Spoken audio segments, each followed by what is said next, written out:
She was under his furs when he walked in, half frozen, a stranger, and the woman who would change his life. That much he didn't know yet. What he saw next, the slaver's brand burned into the skin of her wrist, was the thing that told him the men who owned her were coming, that they would track her through the snow until they found her, and that he was going to have to decide, right then, in the dark, with a rifle in his hands and a fire going low, whether he was the kind of man who sent a woman back to that.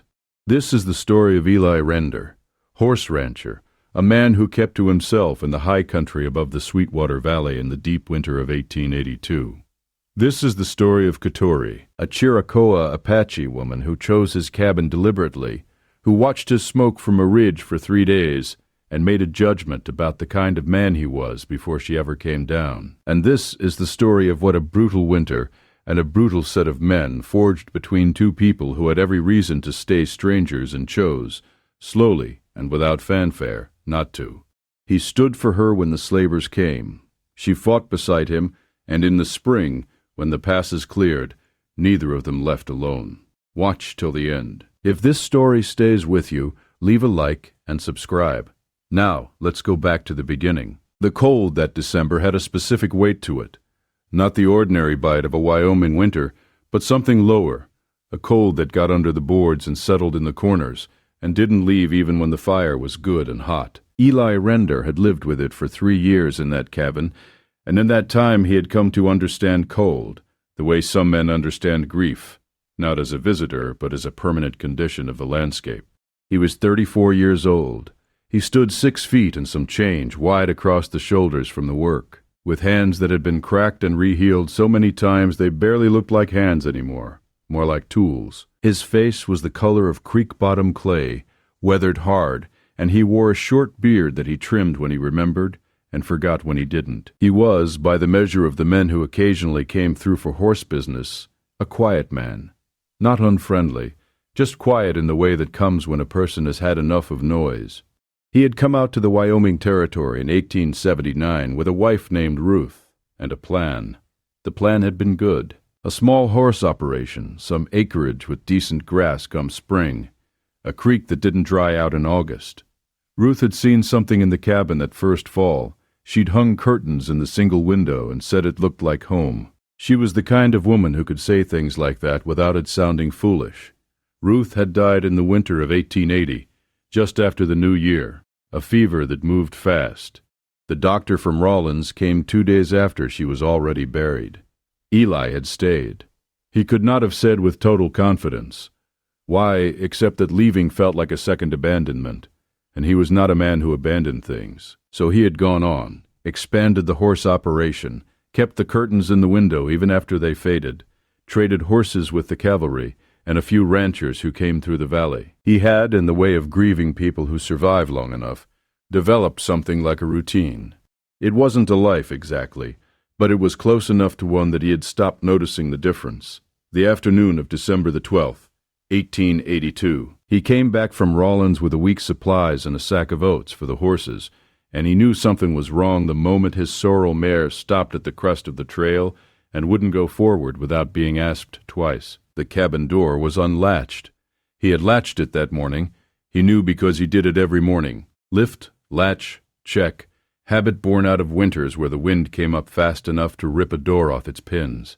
He sat on the mare for a moment in the fading afternoon light and looked at that door hanging slightly open in the still air, and then he reached down and drew the rifle from the scabbard without hurry, and rode on in. He put the mare up in the lean-to and secured the supplies and the oats, and then he walked to the cabin door and stood to the side of it, the way a man learned to do when he had grown up on the frontier, and he pushed it open with the barrel of the rifle and stepped in. The fire in the hearth was going. He had banked it low before he left. It was going full now. Someone had fed it. The orange light moved across the floor and the near wall, and it caught the edge of the sleeping pallet in the corner, the heavy buffalo robe and 2 wool blankets piled on it, and it caught the dark shape of a human being under those blankets. Small, too small to be a man, and still, completely still, the stillness of exhaustion or cold, or both. He crossed the room with the rifle at his shoulder, and when he got close enough he saw her face, and for one strange, long moment he did nothing but look. She was Apache. He could tell that from the set of her features and the style of what clothing he could see at the neck of the blanket. A fringed deerskin shirt, heavily worked, young, or maybe not so young, somewhere in that range, where it was hard to say. Her hair was black and loose, spread across the palate. Her face was pale in the cold-shocked way that brown skin goes pale, and there was ice dried along the line of her jaw where she had been wet. She was breathing. Shallow, but breathing. Eli stood there for what might have been 30 seconds, and then he uncocked the rifle and propped it against the wall within reach. Because whatever else was happening here, this woman was not a threat to anything except her own survival. And even that she was doing poorly. He crouched next to her and put the back of his hand against her cheek. Cold. Very cold. Her hands were at her sides, fingers curled, and that was when he saw the wrist. The left wrist turned slightly outward, the sleeve of the deerskin pushed up from some struggle or fall, and on that wrist, burned into the skin in a crude iron mark about an inch across, the letter T inside a circle. He had seen that mark before, once, on a horse that came through stolen and then recovered, once, on a man who'd escaped out of the territory and passed through Rawlins and never said much about where it came from. The Taggart outfit. A loose network of whiskey traders and Comancheros who operated in the gray country between Wyoming and Utah, men who dealt in horses and contraband, and, when the price was right, in people. Eli had never had direct dealings with them. He had heard enough to know that was a piece of luck. He sat on the edge of the pallet and thought for a moment. Then he built the fire higher, filled the kettle, and set it to boil. She woke while the kettle was going, not gradually but all at once, the way a person wakes when survival has been the only thing keeping the body running. Her eyes opened and found him immediately, the way eyes do when fear has been the last thing the brain touched, and she was off the pallet and backed against the wall in the same motion. One hand going for something at her hip that wasn't there, a knife, he guessed, the knife she didn't have anymore. He stayed where he was, sitting on the low stool by the fire, and he kept his hands in his lap where she could see them. She said something in a language he didn't have. He shook his head slowly. She looked at the door. He looked at the door with her. "You can go," he said. "I won't stop you, but it's about 12 degrees outside and dropping, and you don't have anything on your feet that'll hold against the snow." He looked down at her feet when he said it. She followed his gaze. She was wearing wrapped hide moccasins that had soaked through, and then frozen, and then thawed again by the fire, and they were in no condition for anything. She looked at him for a long moment, the kind of looking that happens when a person is running calculations, not just observing. He had the sense she was reading him the way some people read country, checking the markers, looking for the signs that either confirmed or changed what she'd already guessed. Whatever she found seemed to be close enough to what she'd expected. She did not sit back down, but she put her back against the wall in a way that was less like cornered and more like waiting, and she watched him make tea. He poured 2 cups and set one on the floor and slid it toward her with his foot. She looked at it, she picked it up. He didn't speak for a while. He sat and drank and let the fire do what fires do, which is make everything slightly less terrible. And eventually she sat down on the edge of the pallet again, and the silence between them was not exactly comfortable, but it was not hostile. After a while he pointed to himself and said, "Eli." Then he waited. She was quiet for a moment. Then she said something, a short word, 2 syllables, the first, one soft. He couldn't reproduce it exactly. He tried, and something like a shade crossed her face. Not quite amusement, not quite irritation. She said it again, more slowly. He tried again. "Katori," he managed, or close enough. She nodded once briefly. He refilled her cup when it was empty, without asking. She let him. He didn't look at her wrist again that night, but she caught him not looking at it, which is its own kind of looking. And she pulled the sleeve down. He gave her the sleeping pallet, because it was near the fire and she needed the warmth more than he did. And he rolled out his bedroll on the other side of the hearth and slept in his coat, or tried to sleep. He lay awake for some of it, listening to the wind come up outside, and thinking about the tea in the circle burned into her wrist, and thinking about what it meant that she had been tracked this far north, and wondering how far back the men who were following her actually were. He got up before light and fed the fire and started the morning coffee. And when the smell of it reached her, she was awake without him having to do anything, sitting up on the pallet with her knees drawn in, watching the coffee like it was a conversation she knew how to have. Over the next few days, things arranged themselves in a particular way, the way things do when two people who are not enemies and not friends are living in a single room with 12 feet of snow on the ground outside and nowhere else to be. He had a wound on her left shoulder he hadn't noticed the first night, a gash, clean, from something sharp, already crusted over but red at the edges in a way that suggested it hadn't fully decided not to fester. He saw it on the second morning when she was feeding the horses in the lean-to, and the movement of her arm pulled the fringed shirt sideways. He pointed at it. She looked at the shoulder and then at him, and then she shrugged one side of her body in a gesture he interpreted, "As you think I don't know." He had a tin of pine pitch salve in the medicine box that an old trapper had pressed on him 2 years ago, and that had done good work on the horses. He put it on the table and stepped back. She looked at it. After a minute she reached for it. Later that day she did the shoulder herself in the corner, where he wasn't looking, and when she was done she put the tin back on the table.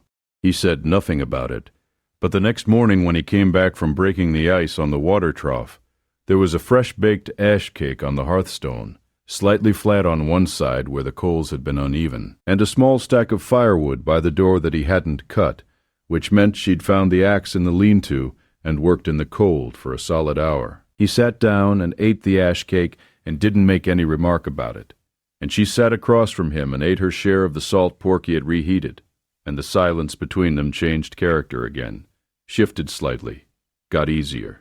She was learning words faster than he was learning anything, which didn't surprise him much once he started paying attention. She watched everything with a kind of complete attention that he rarely saw in people. The way he set the fire, the way he fed and watered the horses, the way he organized the gear in the lean-to, not helpless watching, working watching. She was building a map of the place. By the 4th day she had words for the horses. She had named them, each one, in her own language, names she said to each of them when she fed them, and the animals had, in the way horses have, accepted her immediately and completely. His sorrel mare, who had been difficult with strangers for the 3 years he'd had her, stood quiet under Katori's hands, and let herself be curried as though she'd been doing it all her life. He told her the mare was named Dusk. She said her own word for her. They compromised, or rather they each kept their own word and the mare answered to both, which seemed like a reasonable arrangement. On the 5th evening she sat across from him after supper and said, in careful and deliberate English that she had clearly been assembling for some time, "You do not ask about the mark." He looked at her. He said, "No. Why?" "Because you'll tell me or you won't," he said, "and it's your business either way." She considered this for a moment the way she considered everything, fully, without hurry. Then she said, "They will come." "I know," he said. "You are not afraid." "I didn't say that." She looked at the fire, the smoke from your chimney. "I watched it for 3 days from the ridge. The way a man builds his fire, you can tell something. A man who is afraid burns his fire too hot and too high. A man who is angry burns it low and mean." She looked up at him. "You burn yours steady." He didn't say anything to that for a moment. Then he said, "How far back are they?" "When I left them 5 days," she said, "but they are good trackers." A pause. "One of them is very good." He nodded. "What are we talking about?" "How many?" "6, she said. "When I ran there were 6, maybe fewer now. Burl Taggart doesn't waste men on long pursuit." She said the name without emotion, the way you say a name you've said too many times and stripped it of its power. "But he will send what he needs." He stood and went to the window and looked out at the snow-covered dark, the tree line 50 yards off, the pale blank of the trail coming down from the north. Nothing out there, nothing he could see. He turned back. "How'd you get away?" She was quiet for a moment. "I waited," she said. "I have been waiting for 7 months. I waited until the right night, and then I went. I took 2 horses." A slight pause. "One of them broke a leg in the ravine above the north fork of the Sweetwater. The other ran when I fell. You fell." "The shoulder," she said it flatly. He sat back down. 7 months. Yes. Where were you before that? South, she said. My band was south. We were moving north to avoid the bluecoat patrols. Taggart's men came at night. There were 8 of us. She stopped. He didn't push it. After a while, she said, My grandmother was a die-in, a healer. She taught me to read signs, weather, country, people. I can tell much about a man from his fire and from his house. She looked around the cabin slowly. The curtains, she said. They are old and clean. Someone cared for them. My wife, he said. She died in 1880. Katori looked at him steadily. I know what it is to lose people, she said. I imagine you do. They sat by the fire for another hour, and the quiet between them was different again. Softer. Not comfortable exactly. He didn't think comfort was the right word for either of them, but like 2 people who have acknowledged a similar wound and decided not to press it. She kept the knife he found for her, his skinning knife, short and good, under the edge of the pallet. He knew it was there, and she knew he knew. He didn't say anything about it, because a woman who'd spent 7 months in Taggart's hands and walked 2 days through December snow to find a stranger's chimney smoke was entitled to every knife she could carry. But on the 8th night he heard her get up in the dark, the soft sound of her moving across the room, and in the morning the knife was on the table beside his coffee cup, handle toward him. He looked at it for a long time. Then he poured her coffee and slid the cup across, and she picked it up, and neither of them said a word about the knife, because some things don't need words, and in fact are damaged by them. The 9th day brought a storm that was serious even by Wyoming standards. Wind out of the northwest, carrying a hard sleet that turned to snow by mid-morning, and didn't stop until the following night, building drifts against the north wall that came up above the windowsill. There was no going outside for anything except the horses, which had to be fed and watered, and even that was done in short trips with a rope tied from the cabin door to the lean-to, so neither of them got turned around in the whiteout and wandered off the wrong direction. Eli had weathered storms like this before. He had done it alone, which meant the 14 or 15 hours of unbroken wind sounded different than it did with 2 people in the room. Not better exactly, just different the way any sound changes when there's someone else hearing it with you. He worked on a harness repair he'd been putting off since October.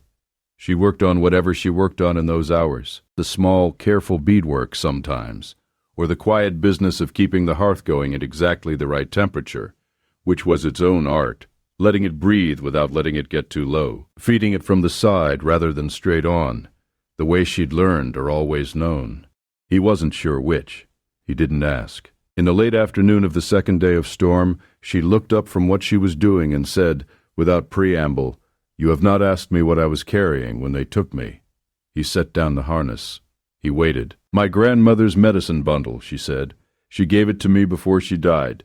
The pouches, the dried plants, the ochre, the small stone she kept for 40 years. It is how a die-in passes what she knows. She looked at her hands. Taggart's men threw it out of the wagon on the 1st day because it weighed something. He sat with that for a moment. I'm sorry, he said. She looked up. It is only objects, she said. What she put in them is here. She touched the side of her head. What she taught me is here. She touched the place below her collarbone. Taggart's men do not understand the difference between an object and what it holds. That is the kind of men they are. He thought about Ruth's curtains, the way he'd kept them long past their usefulness. He thought about what she would have said about that. I think I understand the difference, he said. Katori looked at him for a long moment.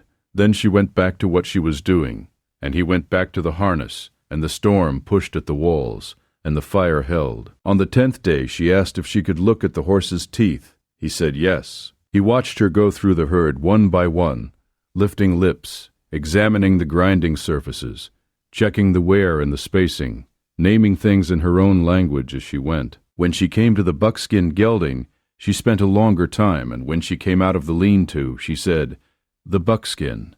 How old do you think he is? 9, Eli said. Maybe 10. I bought him already working. She shook her head. He is younger, 7 at most, but he has been eating something with grit in it, sand, or bad hay, or alkaline water. It wears the teeth wrong. She looked back at the lean-to. If you change the water source and feed him cleaner hay, he has several more good years. But you should check the molars by spring. He hadn't known that. He wrote it down in the small notebook he kept for horse matters. And he looked at what he'd written, and he said, "Where did you learn that?" "My father raised horses," she said. "Better horses than any of the cavalry mounts I have seen." A pause. He traded with the Comanche and the Kiowa both, and with some of the Mexican ranchers below the border. He was a very good judge of an animal. He said you can tell what a horse has been through by its teeth, the same way you can tell what a country has been through by its rocks. She looked at him. He also said you can sometimes tell what kind of man owns a horse by how the horse moves around him. "And how does dusk move around me?" he said. She considered. "Like a horse that has been asked things but never made to do them," she said. "Like a horse that trusts the asking." He looked down at the notebook. He closed it, he said. "Your father sounds like a man worth knowing." "He was," she said. She said it in the tense of the past, and did not add anything to it. And he did not ask. By the end of the second week, the weather had laid a sheet of ice over the trail north and the trail south both, and whatever was coming would have to come carefully. He used the time. He shored up the door with an extra crossbar. He redistributed the ammunition, his Winchester and the old sharps he kept for long shots, so that a shot from the tree line wouldn't catch him between the gun and where it lived. He found a position under the lean-to overhang that gave him a clear angle to the tree line and a partial angle to the trail, and he walked it 3 times to make sure he knew it in the dark. Katori watched him do all of this and said nothing. Then one afternoon, while he was working on the door, she came and stood beside him and took a measurement with her eye, and said, "The window on the north side. You can see the trail from the east from there, but you cannot cover the lean-to and the window at the same time." He looked at the layout. She was right. "If they come at night," she said, "they will come from 2 directions." "Yes," he said. "I can shoot," she said. He looked at her. She met his look without any particular expression. She was not asking. She was stating a fact in the manner of a person who has found it useful to state facts clearly, because people frequently assume otherwise. "I know," he said. He showed her the sharps that evening. She handled it with the ease of familiarity, checked the action, the balance, the breech. She handed it back. "I prefer the Winchester," she said. He laughed. It surprised him. He hadn't heard himself laugh in a while, and the sound was strange in the cabin, a little rough from disuse. She looked at him with that look again, the one that wasn't quite amusement but was related to it, and he said, "Then take the Winchester." And that was that. They were into the 3rd week when he came back from the morning horse check and found her at the window on the north side, still and watching, and he didn't need to ask. 3, she said, "at the tree line." They stopped at the tree line. He came to stand beside her, keeping back from the glass. 3 shapes at the edge of the pines, maybe 60 yards out, not moving. One was off to the left, near the trail. One was central. One was lost in the shadow of the big spruce on the right. "Scouts," he said. "Or bait," she said. She was right about that too, and it was the thing he would think about later. Not the fight itself, but the moment before it, standing at that window with Katori beside him, both of them reading the same country, both of them thinking the same thing. 7 months she had spent as a captive, branded and traded and dragged north, and here she was reading the disposition of the men who'd held her, and doing it cold and clean, without anything in her voice that could be called fear. He said, "You chose this cabin because you thought I could fight." She was quiet for a moment. "I chose this cabin because the smoke was steady," she said, "and because I could see from the ridge that you kept a rifle near the door." A pause. "And yes, because you looked like a man who would fight." "What does that look like?" "Like a man who isn't surprised by hard things," she said. "Only by soft ones." There was no more time for talking after that. The 3 at the tree line were the distraction, as she had said. The actual push came from the south, 3 more men coming up along the creek bed where the ice had frozen the brush flat and gave them cover. Eli knew about the creek bed because he had spent 3 years on this land, and he knew every fold of it, and the moment they moved, he was out the back of the cabin and under the lean-to overhang, and he had the angle he had walked 3 times in the dark. He counted to 4, and then he stood and put 2 shots into the creek bed, aimed at movement and cover, not at men, and the creek bed went still. From inside the cabin he heard the Winchester once, steady and controlled, and then a shout from the tree line, and then another shot from the Winchester, and no more shouting. He worked around the north side of the cabin to the wood stack and took up the second position and covered the trail. The 3 from the tree line were pulling back, 2 of them. The third was down at the edge of the pines. The creek bed was still. A voice came out of the cold air, ragged and angry, the voice of a man who had come a long way and was discovering the distance, hadn't bought him what he wanted. "Taggart's property is in that cabin," the voice called out. "We got papers. Legal title. You turn her over and we walk away." Eli stayed behind the woodstack and thought about the kind of man who would say that sentence out loud and believe it meant something. "There's nobody here belongs to Taggart," he called back. A pause. "You don't know what you're into, friend." "I'm beginning to get an idea," Eli said. He watched the trail and the tree line and the creek bed mouth, and nothing moved for a long time. Then one of the shapes at the tree line shifted, and he tracked it, and he could see it now, a man trying to work around to the far side of the cabin, using the spruce cover, angling for the window. He called it out, and from inside the cabin there was a single shot that knocked a branch off the spruce and stopped the movement cold. The voice from the creek bed said something that wasn't meant for him. And then there was a sound of movement, and then there was nothing, and after a while the nothing lasted long enough that he walked it carefully, the whole perimeter, and when he was satisfied he went back inside. Katori was standing at the north window with the Winchester still up, watching the tree line. She didn't lower it until he came through the door, and then she lowered it slowly and stood it against the wall. He looked at her. 3, she said, 2 at the tree line and 1 from the creek bed came round. A pause. "They are gone." He went back outside and checked the tree line. He found blood on the snow at the edge of the pines and tracks going south, moving fast. He counted 3 sets of tracks. 3 of the 6 had come and 3 had turned back before the engagement, or had not been willing to press it, which was its own kind of information about how Taggart accounted his losses. He stood in the cold for a moment, looking south at the tracks, and he thought about the men who'd be back in some camp somewhere, telling Taggart what had happened, and he thought about whether that would be the end of it or the beginning of something larger. He didn't know. He might not know for a while. When he went back inside, Katori was at the fire.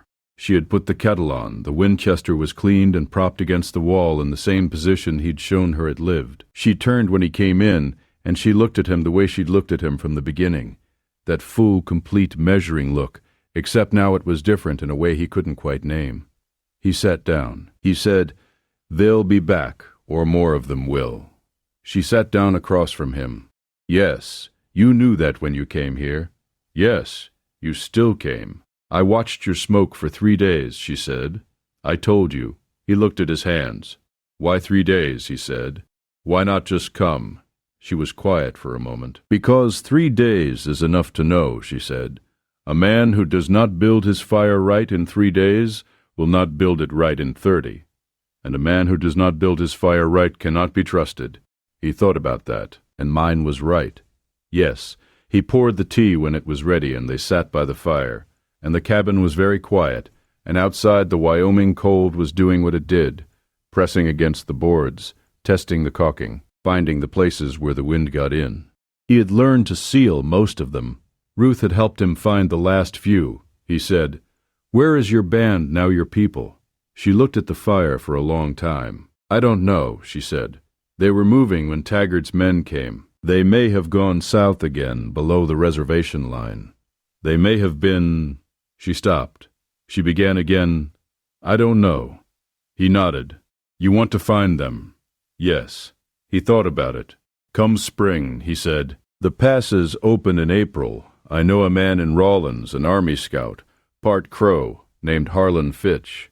He knows the country south of here better than anyone, knows where the bands have been moving. He could." She was looking at him. He stopped. "Come spring," she said. "That is 4 months." "Yes," he said. She was quiet. Then she said, "4 months is not a short time." "No," he agreed.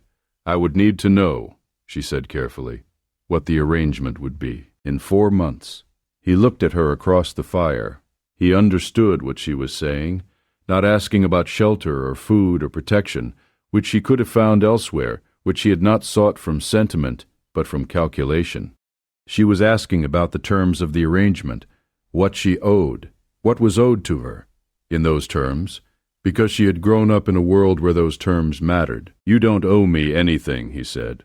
"You can stay as long as the winter holds and leave when the pass is opened, and I'll give you a horse that'll make it south." He paused. "The mare. She'd go well with you." Katori looked at him steadily. She said, "Dusk." "Yes." A pause. She said, "That is a generous offer for a man who doesn't know me." "I know enough," he said. She was quiet for a long moment. The fire moved. Outside, the wind had picked up again, coming down from the north, the kind of wind that meant another 2 or 3 days of hard cold. She said, "My grandmother would have said that a man who gives away his best horse knows something about loss." "She'd be right," Eli said. Katori looked at the fire. "She would also have said that a man who knows about loss is a man who knows about need, and that a man who knows about need and still gives his best horse." She paused. She said there was a word for such men, that there were not many of them. He didn't say anything. She said very quietly, "I would like to stay until the pass is open, if that is still your offer." "It is," he said. She nodded once, the same brief nod she had given him on the first night when he got her name almost right. They didn't speak again for a while. The wind pushed at the cabin, and the fire answered it, and the room was warm in a way it hadn't been warm in a long time, a way that had nothing to do with the temperature of the air. The weeks that followed were different from the weeks before. Not easier exactly. The cold didn't let up. Taggart's men didn't come back, not that month anyway, but the possibility of them hung over the place like a second winter. Something you couldn't see but felt in every creak of the boards and every horse that went still at the tree line for no apparent reason. But there was something else too. She taught him words, not formally, not like a lesson, but in the way things get named when two people who are learning each other's languages figure out that naming is easier than pointing. He learned the words for fire and horse and snow and morning.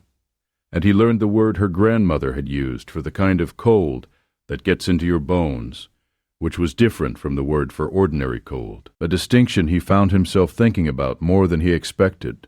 She learned his words with that same complete attention she gave to everything, and she used them precisely, without excess. She showed him how to read the horse's behavior more finely than he'd been doing, the specific quality of attention that meant a predator versus the specific quality that meant a human being, and the further distinction between a human being the horse knew and one it didn't. It was the kind of knowledge he would have called useful anywhere, and found twice as useful here, in the last months of a Wyoming winter, with men who might or might not come back. She fixed the lean-to door, which he had been meaning to fix for 2 years. She used a method he hadn't seen before, a friction peg system her father had shown her, she said, that didn't need nails and didn't work loose in cold weather. He watched her do it. He asked, when she was done, if she'd show him how, and she showed him, and he practiced on a scrapboard until he had it. She said, "Your father did not teach you how to build." "Farmer," he said. "Ohio, different kind of building. And your wife?" She knew her way around a kitchen. She was less interested in the structural engineering. Something passed across Katori's face that was unmistakably a suppressed smile. He had seen it a handful of times now. She was sparing with smiles, not as a matter of coldness, but as a matter of value, the way some people are sparing with praise because when they give it, you know it means something. He found, over those weeks, that he was paying attention to it. The smile, the way it changed the whole character of her face when it arrived, the way she turned back to what she was doing immediately after, as though she hadn't noticed she'd done it. He found, over those weeks, a number of things. One evening in late January, she was at the table working by lamplight on something with her hands. Beadwork, small, careful work on a piece of hide. And he was cleaning the Winchester, and they'd been quiet for an hour in the easy way that had become normal for them. And he looked up, and she was looking at him. And neither of them looked away for a moment that lasted about as long as it needed to. Then she went back to the beadwork. and he went back to the Winchester, and the fire went on doing what it was doing, and the cabin held the warmth in. He didn't sleep well that night. Not from any distress, exactly. More from the specific difficulty of lying 6 feet from something you've been told all your life is impossible, and discovering it is not in fact impossible, that the distances between people that seem geographical are actually just distances between choices, and choices can be changed. February brought a brief thaw, 3 days of melt that made the trail passable, and on the second day a rider came down from the north, a trapper named McCready, who Eli knew slightly, a man who moved through the high country in winter and knew most of what moved in it with him. McCready stopped at the edge of the yard and called out in the way people learned to do in that country, and Eli came out and they talked standing in the meltwater with the horses moving restlessly behind them. Taggart's men, McCready said. He was a compact man with a gray beard and a habit of stating things without embellishment. Came back through the valley 2 weeks ago. 4 of them heading south. 4, Eli said, heading south. Toward Utah, heard they had a disagreement with the operation there, something about the winter going harder than the accounts planned for. McCready looked at him. Heard they had some trouble up this way, too, before that. Some, Eli said. McCready looked at the cabin and back at him. You need anything from Rawlins next time I come through, I can bring it. I could use another 5 pounds of salt pork, Eli said, and a length of good rope if you come across one. I'll see what I can do, McCready said, and rode on. Eli stood in the meltwater for a moment after he left, watching the trail north, and then he went back inside. Katori was at the window. She had heard. She always heard. He said, 4 heading south. It might be over. She said, or it might be they regrouped. Yes, he said, or that. She turned from the window. She looked at him with that look, the full, clear look she had given him on the first night, and had given him nearly every day since. The look that read country and found what it needed and made its decisions accordingly. She said, When McCready comes back through in spring, could you ask him to inquire about the band south of the Sweetwater? About where they've been moving? I already planned to, he said. She nodded. She turned back to the window and then back to him, and she said, The offer of the horse. It stands, he said. I have been thinking about it. She was quiet for a moment. Dusk is a good horse. She would carry me far. Yes, he said carefully, but a horse alone is only a horse, she said. She looked at him directly, with that directness she had that never felt like aggression, only like accuracy. My grandmother said, A person who has lost their people must build people again, that it is the most serious work. She paused. I have been thinking that might apply to you as well. He looked at her for a long time. Yes, he said. I think it might. April came the way April comes in the high country. Slowly, and then, all at once, the snow going off the south-facing slopes first, and then the creek coming up and the mud season making the trail a misery, and the grass underneath turning from winter pale to something that had remembered it was alive. Eli sent word with McCready to Harlan Fitch in Rawlins. Fitch knew a trader who crossed back and forth with the band south of the reservation line and could carry a message, could ask after a Chiricahua group who had been moving north toward the Sweetwater in the fall of the year before last. It was a thin thread. But it was a thread. In the meantime, the ranch had to be gotten ready for spring, which meant horses that had been wintered needed working, which meant long days in the yard and the corral with Katori beside him, in a way that had, over the winter, simply become the way things were done. She had a hand with the horses that he had come to rely on without having decided to, the way you come to rely on anything that works.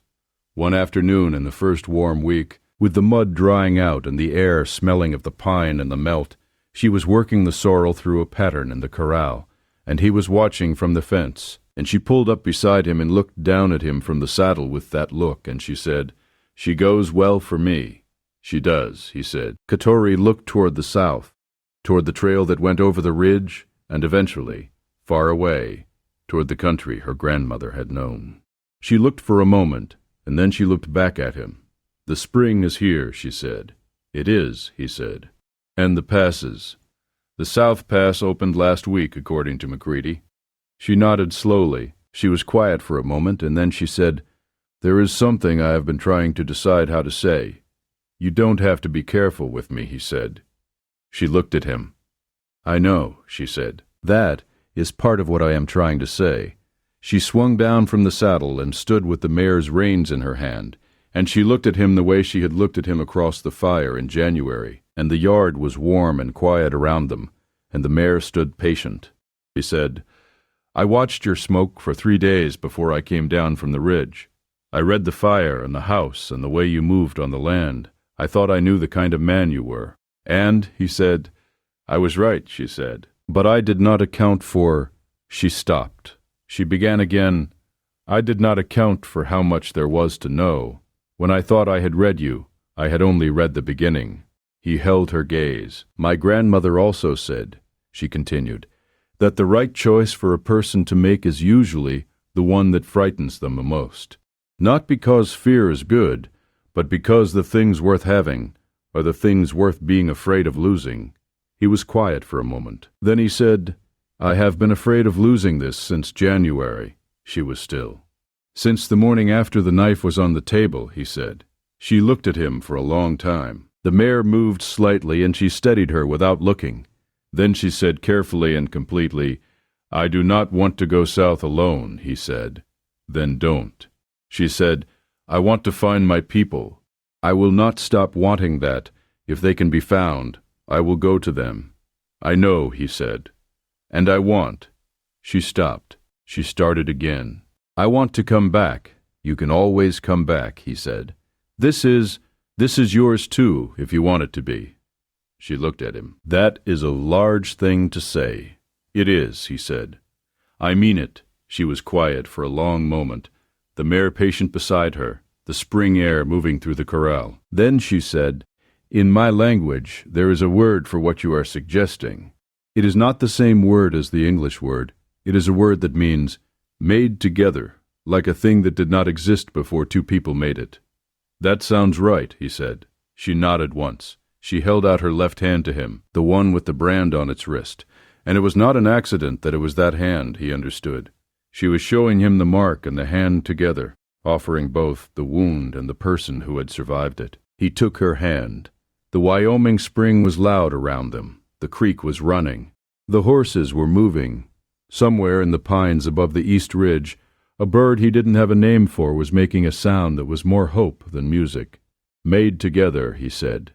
"Yes," said Katori.